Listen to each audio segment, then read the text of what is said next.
ঈদের ছুটি শেষ, সবাই কম-বেশি তাদের কাজ শুরু করে দিয়েছে। আর আমি এখন আমার রমজান মাসের কাজগুলো আপনাদের সাথে শেয়ার করিনি। রমজান মাসে আমার বেশ কয়েকটি কেক তৈরি করা হয়েছিল। কিন্তু কোনোটাই আমি এখন পর্যন্ত সেটার ছবি হোক কিংবা ভিডিও আমি কোনোটাই আপলোড দেইনি। তাই এখন কয়েকদিনের মধ্যেই সেই কাজগুলো আপনাদের সাথে খুব দ্রুতই শেয়ার করে দিব। আর এটিই ছিল রমজান মাসে আসা আমার কাছে ১ম কাজ। সবসময় আমি আমার কেকের খুব ভালো প্রশংসাই পেয়েছি। কিন্তু কখনো এরকমটা হয়নি আমার সাথে। আর এরকম কাজও আমি এর আগে করিনি, যেটা এইবার আমি করেছিলাম। যারা নতুন কাজ শুরু করেছে কিংবা নতুন বিজনেস শুরু করেছে তাদের সবাইরই এটা কম-বেশি জানা উচিত। কারণ শুধুমাত্র এই ভুলটা করার কারণেই তাদের কেকের খুব বাজে রিভিউ আসতে পারে। যতই মজা হোক না কেক। তো আমার মেইন ভুলটা ছিল আমার কাছে ডিপ কালার কেকের অর্ডার আসে এবং ডার্ক কালার কেকের মধ্যে ইউজ করলে তার মধ্যে তেতো ভাবটা লাগা স্বাভাবিক। যেই ভুলটা আমি করেছিলাম। আর যেহেতু সেটা রমজান মাস ছিল এবং আমি আমার সেহরি শেষ করে নামাজ পড়ার পরে আমি কেকটা বানানোর কাজ শুরু করে দিই। তাই ক্রিমের পেস্ট কিংবা আমি কোনোটাই চেক করে দেখতে পারিনি।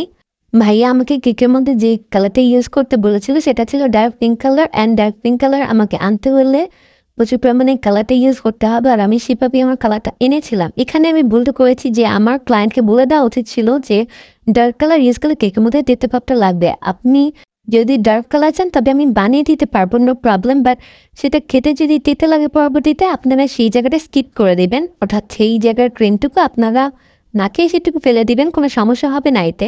কারণ মূলত বেশি পরিমাণ কালার ইউজ করার কারণে শুধু ক্রিমের মধ্যে তেতো ভাবটা আসে। ভাইয়া আমাকে ঠিক যেভাবে করে দিতে বলেছিল আমি ঠিক সেভাবেই করে দিয়েছিলাম। আমার সাজেস্ট করা উচিত ছিল যে এই ডার্ক কালার ইউজ করলে আপনার কেকের টেস্টটা পরবর্তীতে খারাপ লাগতেও পারে। এই সাজেস্টটা না করার কারণে মূলত আমার ভুলটা হয়। আর কেকের মধ্যে ক্রিমের পরিমাণটা একটু বেশি ছিল। হয়তো যার জন্য কেকটা নেওয়া হয়েছে সে ক্রিমের পরিমাণটা একটু কমই পছন্দ করে। আর আমি অ্যাজ ইউজুয়াল এভাবে ক্রিমটা ইউজ করি ভেতরে, বাট এখন পর্যন্ত কারো কোনো সমস্যা আমি পাইনি। তাই যার জন্য কেক বানাবো তার থেকে অবশ্যই জেনে নেওয়া উচিত যে সে কীভাবে পছন্দ করে, কোনটা সে বেশি পরিমাণে পছন্দ করে এবং সে কোনটা কম পরিমাণে পছন্দ করে। এইটা জেনে নিলে কেকটা তার মতো করে পারফেক্ট ওয়ে বানানো যায়। কারণ সবাই সবভাবে পছন্দ করে না এবং সবার রুচি এক নয়। তাই যার জন্যেই আমরা অর্ডার দিব কিংবা আমরা নিজেদের জন্য যদি অর্ডার দেই অবশ্যই বলে দেওয়া উচিত যে আমি কী পরিমাণটা পছন্দ করি। আর যেহেতু আমি একজন বেকার্স আর আমার কাজ কেকটা বানানো, তাই সেক্ষেত্রে আমারও উচিত যে কাস্টমার কীভাবে চাচ্ছে সেইভাবে বানিয়ে দেওয়া আর তার কীভাবে চায় সেটা তার থেকে জেনে নেওয়া। অ্যান্ড ভাইয়া অনেক আন্তরিক ছিল যার কারণে সে আমার এই সমস্যাটা তেমন সিরিয়াসভাবে দেখেনি। কারণ রোজা রেখে ভুল হতেই পারে, স্বাভাবিক। তখন যদি রোজার সময় না থাকতো তবে অবশ্যই আমি ক্রিমটা হয়তো টেস্ট করতাম। আর টেস্ট করলে আমি নিজের ভুলটা নিজেই বুঝতে পারতাম। আর ভাইয়াও সেটাই বলেছে যে রোজা রেখে এরকম ভুল হওয়াটা স্বাভাবিক।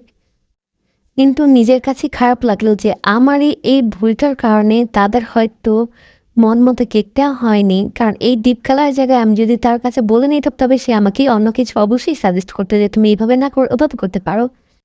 তাই এ থেকে আমার এটাই শিক্ষা হলো যে পরবর্তীতে আমি যেকোনো ডার্ক কালার কাজ শুরু করার আগে অবশ্যই আমি ক্লায়েন্ট থেকে জেনে নিব ভেতরে তার কি পরিমাণ ক্রিম পছন্দ, তার কি আদৌ ক্রিম পছন্দ নাকি না।